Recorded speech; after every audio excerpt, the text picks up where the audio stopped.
Aleluia, aleluia, aleluia.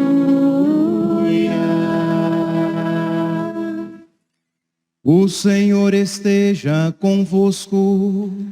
Ele está no meio de nós. Proclamação do Evangelho de Jesus Cristo segundo Lucas. Glória a vós, Senhor.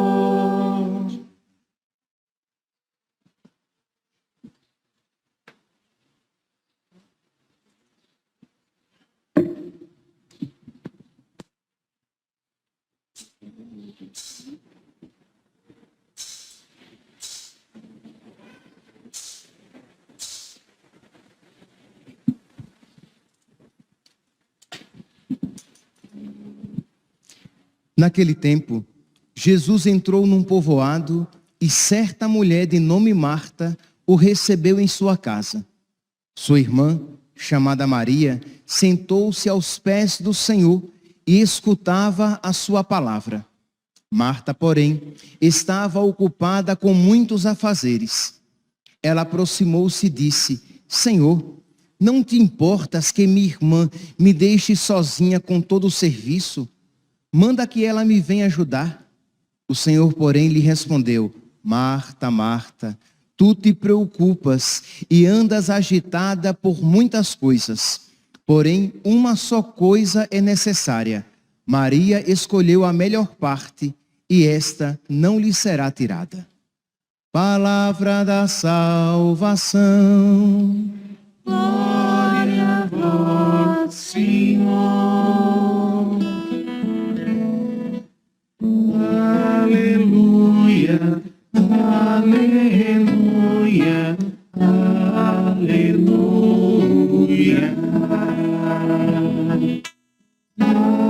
Aleluia, aleluia, aleluia. Caríssimos irmãos e irmãs, estamos celebrando o 16º domingo do tempo comum. E a liturgia de hoje, sem sombra de dúvidas, nos fala a respeito da hospitalidade. Nós podemos ver que tanto a primeira leitura como o Evangelho tem este tema da hospitalidade, da acolhida. Abraão, que com generosa hospitalidade acolhe estes personagens, aqui no livro do Gênesis, no capítulo 18, e Jesus, que é acolhido com hospitalidade por Marta e Maria. Só que existe uma diferença entre estes dois relatos. Nós iremos meditar sobre eles. Na primeira leitura, retirada aqui do capítulo 18 do livro do Gênesis, nós vemos então que Abraão, ele como que suplica àqueles personagens, suplica que eles se deixem acolher. Vejam aqui, o relato diz assim, que naqueles dias o Senhor apareceu a Abraão. Entenda, o Senhor apareceu a Abraão, mas Abraão não sabia que era o Senhor. Deus o visitou sem que ele o soubesse. Ele viu apenas 3 personagens. É interessante aqui, apenas por curiosidade, que a tradição, uma antiga tradição cristã, viu nessa aparição uma manifestação velada da Trindade. Porque não sei se vocês prestaram atenção. Ora, são 3 personagens, ora, é um personagem apenas. Por exemplo, aqui no versículo 1 diz assim, que naqueles dias o Senhor apareceu a Abraão. Só que no versículo 2, Abraão viu 3 homens de pé. Então, 1 e 3. No versículo 3 diz assim, Assim que os viu, Abraão correu ao seu encontro, prostrou-se por terra e disse: meu Senhor. Mas ora, ele não tinha visto 3? Como é que agora ele os trata como um meu Senhor? No versículo 8 diz: eles responderam. Então nós iremos sempre encontrar esta realidade misteriosa aqui. Mas finalmente, era um personagem ou 3 personagens? Uma pessoa ou 3 pessoas? Um homem ou 3 homens? Pois bem, a tradição antiga cristã viu nisso uma manifestação velada da Trindade. Pois bem, mas voltemos aqui ao relato. Seja um, sejam 3, Abraão viu homens.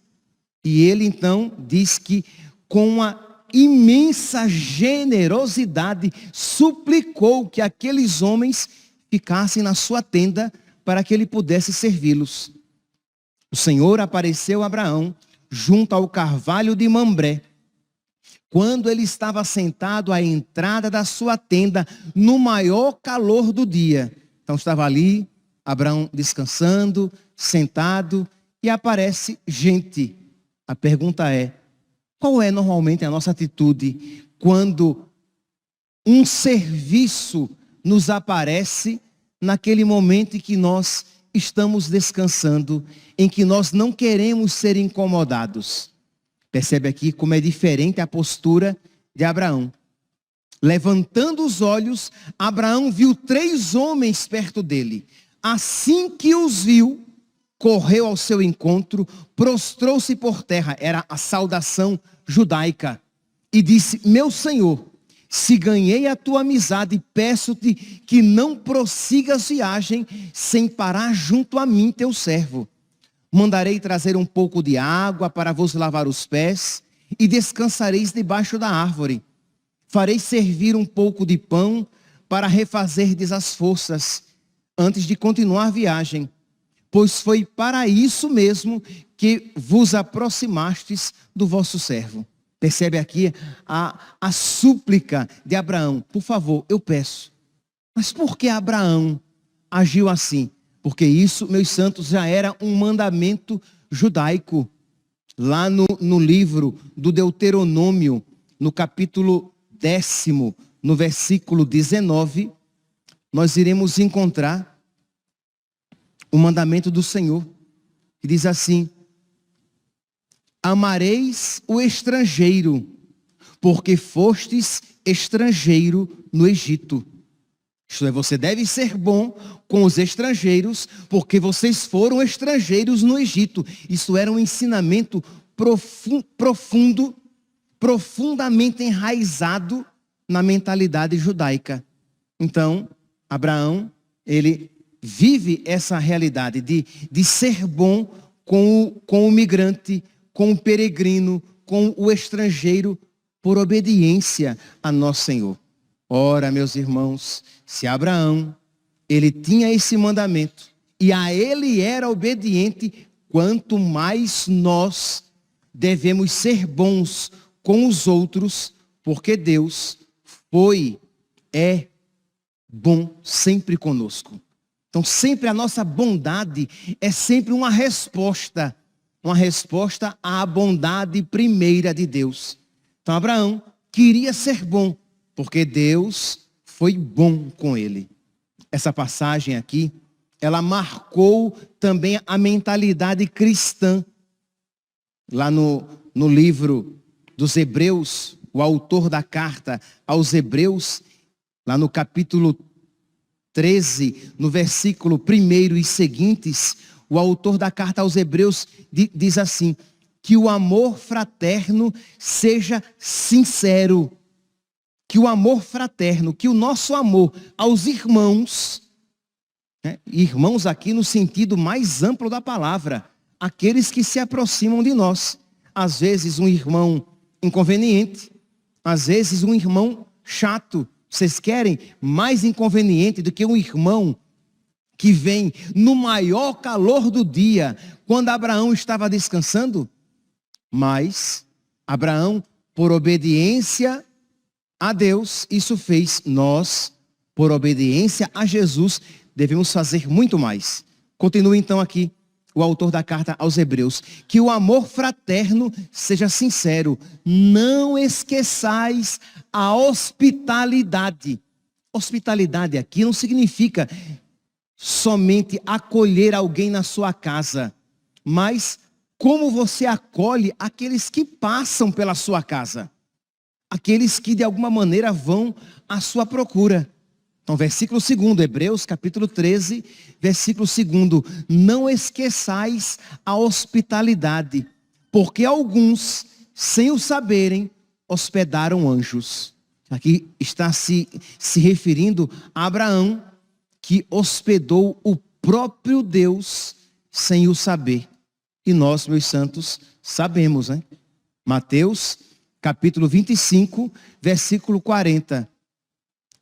Aquilo que fizerdes a um destes pequeninos, a mim o estás fazendo. Porque eu tive fome e me deste de comer. Eu tive sede e me deste de beber. Eu estava doente e foste me visitar. Eu estava nu e me vestiste. Então aqui, meus irmãos,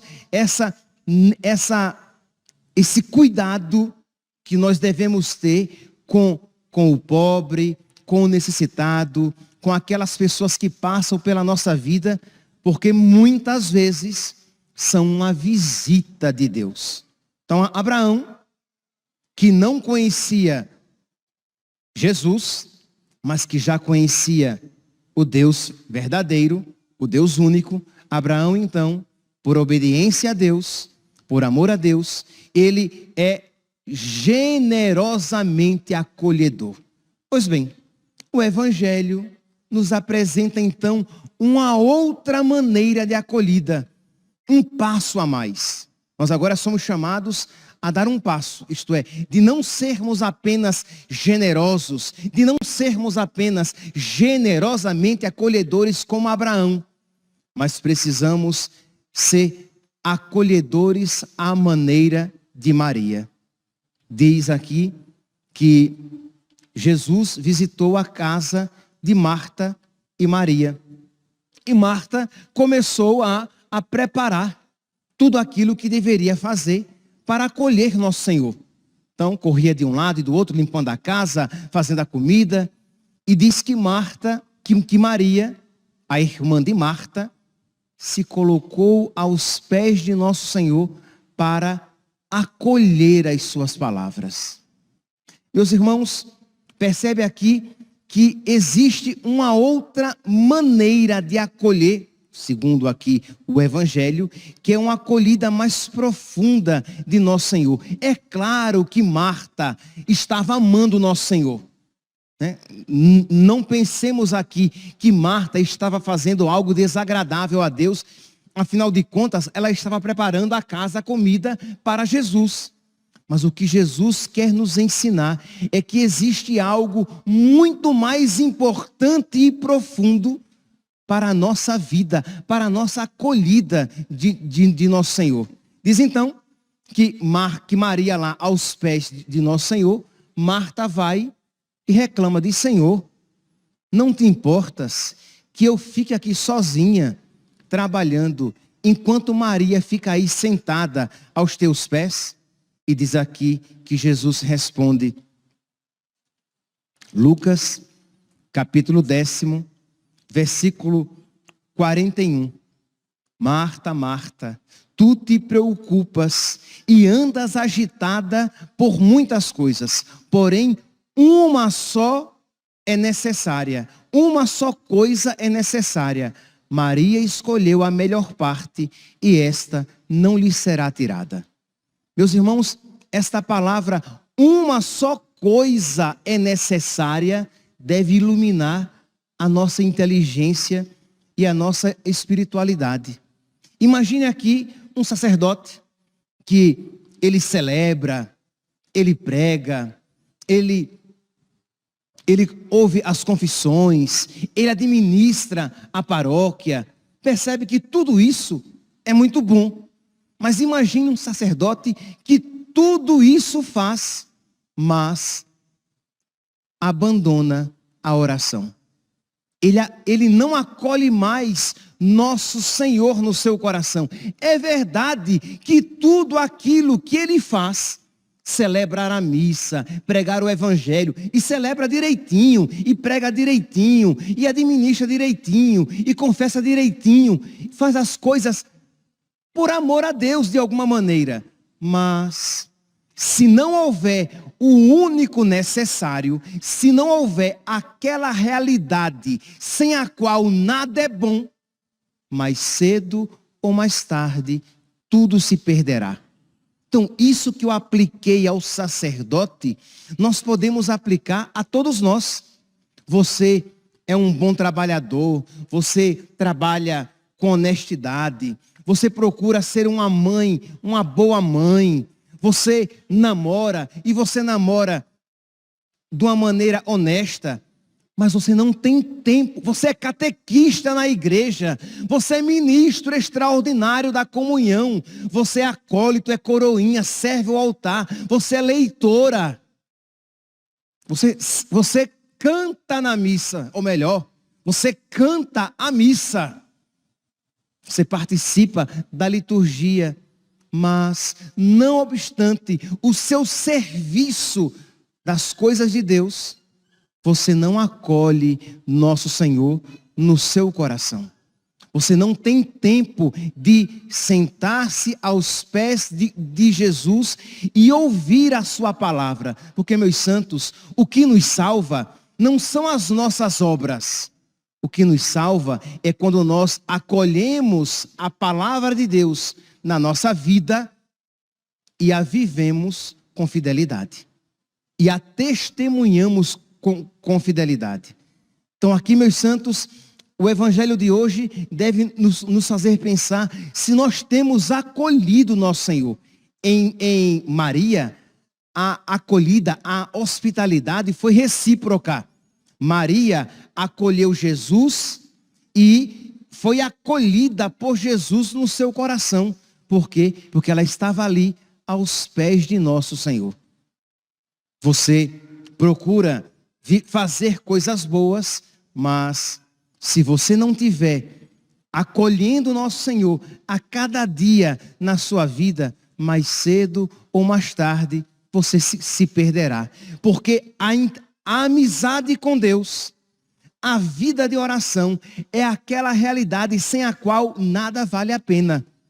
Padre, eu sou catequista, mas você reza? Não. Você será, mais cedo ou mais tarde, um mau catequista.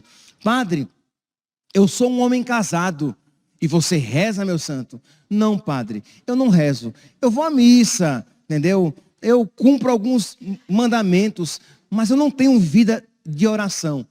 Pois, infelizmente, mais cedo ou mais tarde, você será um mau marido, uma esposa má. Você é padre, eu celebro direitinho, mas você reza, você tem vida de oração, você acolhe nosso Senhor, você tem buscado o único necessário? Não, eu tenho me perdido em muitas coisas, pois mais cedo ou mais tarde você se perderá. Meus irmãos, o único necessário, uma só coisa é necessária. Essa palavra, ela deve mexer o nosso coração. Imagine, nosso Senhor diz aqui, Lucas, capítulo 10, versículo 42. Porém, Marta, uma só coisa é necessária. A pergunta é, você crê nisso? De verdade. Jesus diz, uma só coisa é necessária. Isto é, aquela realidade que verdadeiramente importa. Eu pergunto, você crê? Não adianta você dizer simplesmente, ah, padre, sim, eu creio, eu acredito, mas olhe para a sua vida e veja se de verdade o que você tem buscado na sua vida é principalmente essa realidade sem a qual nada mais presta. Isto é, se você busca o único necessário, as outras coisas podem ser boas na sua vida, mas se você não buscar o único necessário, tudo mais se tornará mal na sua vida. mais cedo ou mais tarde. Você trabalha, você se dedica, você cuida da sua saúde, você procura ser honesto, todas coisas boas. Mas, de verdade, você busca a sua salvação? Jesus, em Mateus, capítulo 16, versículo 26, Mateus, capítulo 16, versículo 26, Jesus diz: o que vale ao homem ganhar o mundo inteiro e perder a sua alma, e perder a sua vida? Jesus está dizendo de uma outra maneira esta realidade do único necessário. O que vale ao homem ganhar o mundo inteiro. Vamos lá dizer coisas que signifiquem ganhar o mundo inteiro. Imagine uma pessoa, nossa, eu vou exagerar, tá? Uma pessoa que vive 120 anos com a saúde de 25. Nossa, exagerei mesmo. Então a pessoa vive 120 anos com a saúde de 25. Uma pessoa próspera, uma pessoa com a família equilibrada, feliz, estruturada. Uma pessoa que trabalha, que tem como profissão aquilo que ama. Uma pessoa que encontrou várias realizações nesta vida. Uma pessoa que nunca foi visitada por desgraça nenhuma neste mundo, mas que no final dos seus 120 anos morre e vai para o inferno. De que vale ao homem ganhar o mundo inteiro e perder a sua alma? Ao mesmo tempo, imagine uma pessoa que vive 120 anos sofrendo, doente, em cima de uma cama, um câncer doloroso, não tem noites bem dormidas, passando fome, sendo perseguida e caluniada. 120 anos assim. Ela morre e vai viver eternamente no céu, na felicidade perfeita. Qual dessas duas vidas você gostaria? Não tem um meio termo. Ou 120 anos na maior felicidade neste mundo e depois o inferno eterno, ou 120 anos sofrendo, se acabando neste mundo, mas depois a eternidade no céu. Nós nos esquecemos disso. Nós nos esquecemos do único necessário. Ora, se você crê no único necessário, mesmo que você não queira uma vida de sofrimento aqui na terra, você não tem dúvidas do que vai escolher. Não, padre, eu não queria sofrer não, mas se tem que escolher, eu escolho 120 anos de sofrimento aqui, porque depois eu terei a eternidade com Deus na felicidade. Era nisso que criam os santos. Era por isso que os mártires se entregavam à morte, porque eles sabiam que eles estavam acolhendo, abraçando o único necessário. Mas o problema é que nós, homens e mulheres modernos, nós queremos conciliar o inconciliável. Nós queremos tudo e não renunciar nada, e isso é imaturidade.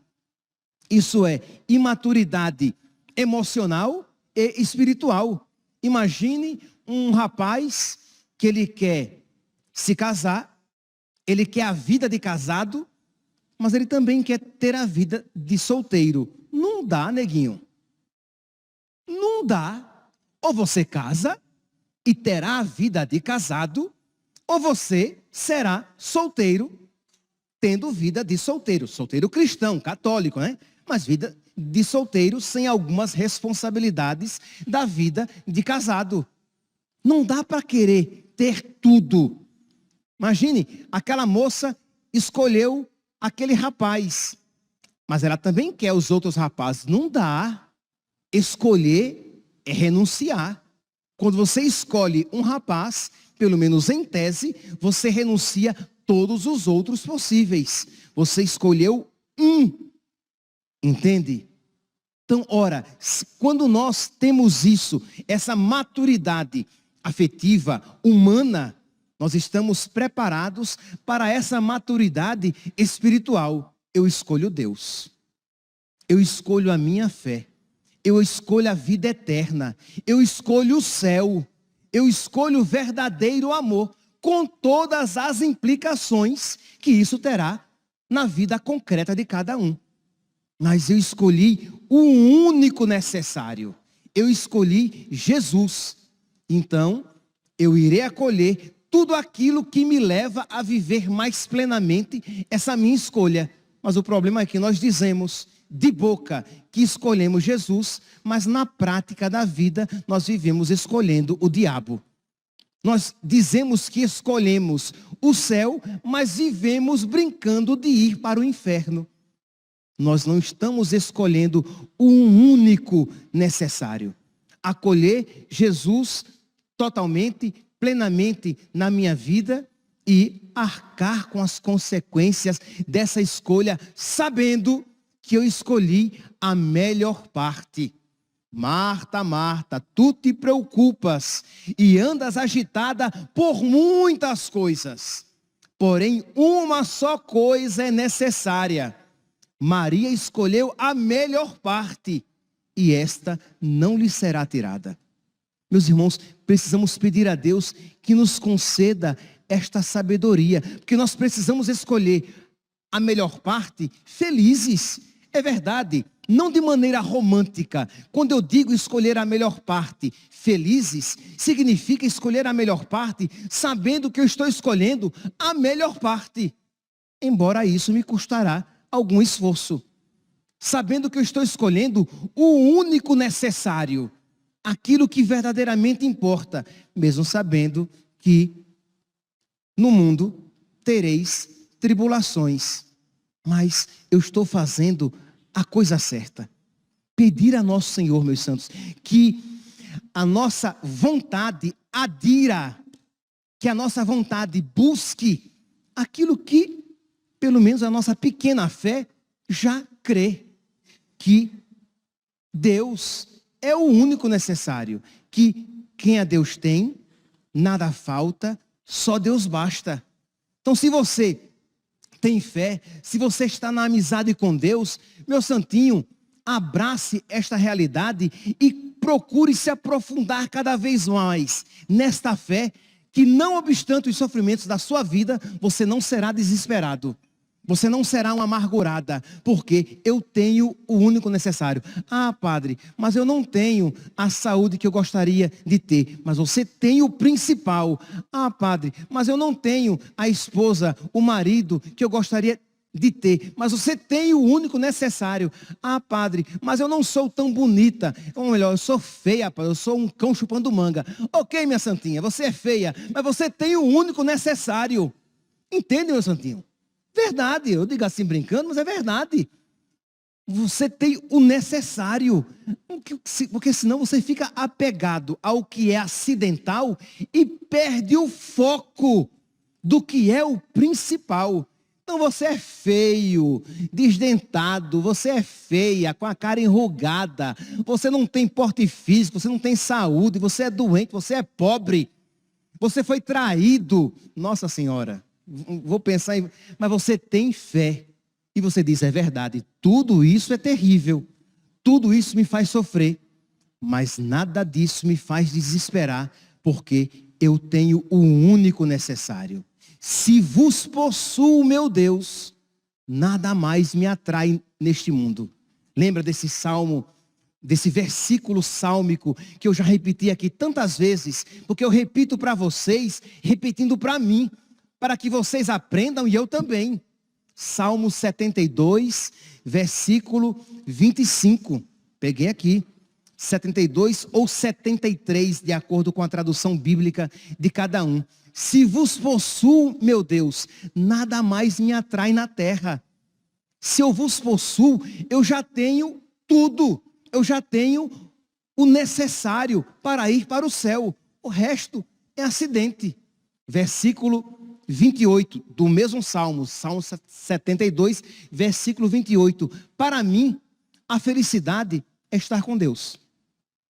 Meus santos, é fácil dizer isso. Eu tenho consciência de que existencialmente isso é uma luta. Imagina uma pessoa em cima da cama sofrendo.